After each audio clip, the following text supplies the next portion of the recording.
Good morning, everyone. Look at this, huh? Different shirt, different background. It's a different day because it's Friday. Or Friday, as they say. So, hey, sorry I have been on and off here. New fatherhood, definitely changes things a lot. Even though you're home with baby girl, she demands a lot of attention. So, there's some adaptation in the schedules. But I hope you've been well, and thank you for watching this video. I do appreciate it. We're going to cover a couple topics here this morning. We're going to talk first, of course, the activity of the day. So it's September. We're still doing the deck of cards. Today is September 1, 2, 3, 4, 5, 6. So we should be doing 12 cards. So going through 12 cards, once again, black cards, push-ups, red cards, sit-ups. Now's when it starts getting good. 12 cards, you start feeling strong, and you think, man, I got this, which is good, right? You want to have that faith. So get out there, keep going. It's Friday, go strong into the weekend. Get that 12 cards in, or get those 12 cards in, and then you're set. You're ready for the weekend. It's good. It's a habit. I believe we talked about it, in the earlier video about which is harder, right? Starting a new habit or maintaining it. I've determined that maintaining habits are hard, which you could say is contrarian because a habit is something you do. But maintaining a habit over time becomes difficult. So stick to it. Go for it. It's important stuff. In other news, it's really interesting how people, phase and cycle in and out of your life. It's wonderful. At times it hurts when people leave, but then, when they come back and they're like, oh, wow, this is really nice. I really missed you. And that's a great opportunity that I have as a coach. We started the new series here in Naples at the group practices. The Hill series, we do morning and evening. So last night was evening practice, and it was great to see people come back.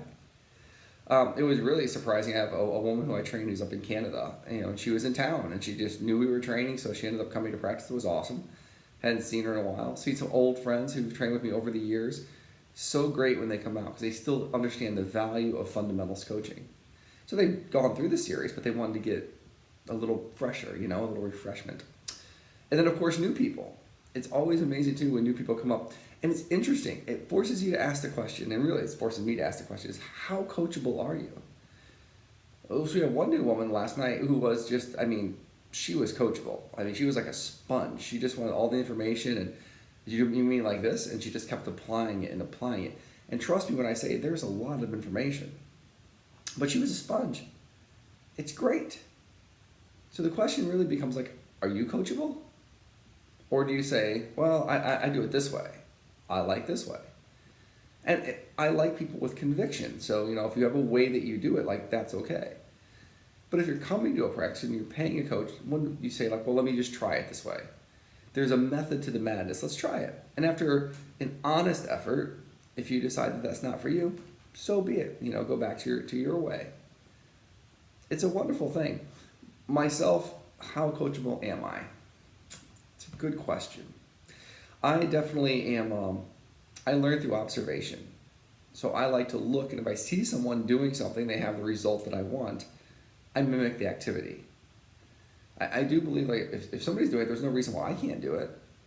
I just have to work as hard, practice as much, and really observe the detail. Now, of course, I have a trained eye for detail, right? So being a coach, I look, and when I look at someone doing something, I'm looking at everything. I'm looking from head to toe, hands, arms, what are they doing? And then I ask, of course I ask questions. Why do you do it this way, not this way? And my questions have become more intelligent over time through more observation.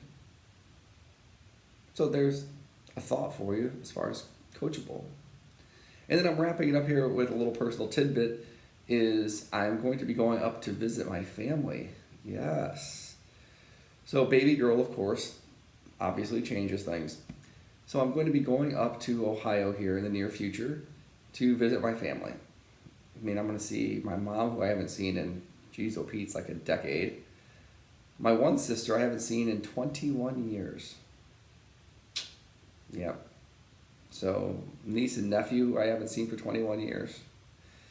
My other sister, I haven't seen her, and same thing, it's been a decade. Probably over a decade, to be honest with you. Actually, I'm sure it's over a decade. Go figure. It's definitely over 10 years. 2008. It's probably closer to 15 years. It's been a long time. So more on that later, but let's just say this. Like, I knew I had to go visit them, or I know I have to go visit them. Originally, I kind of figured it would be at a funeral. Not to be morbid, but like I figured, oh, somebody will die and I'll go up and see everybody. But they always say you regret that, right? They say, don't wait. So, I mean, I him-hummed around for about 2 weeks about buying these tickets. And then I finally got the tickets, and now it's set. So we'll go see him. Wish me luck. It'll be interesting. More to come on that, of course. So, alrighty, gang, I got to get rolling. I didn't always plan well, so I got to get gas on the way to practice, and practice at 6 a.m. So, cheers and have a good day. Thank you for following the videos. I really do appreciate that. I apologize I haven't been here every day, but I'm working on getting back at it. Thanks much, everyone. Bye now.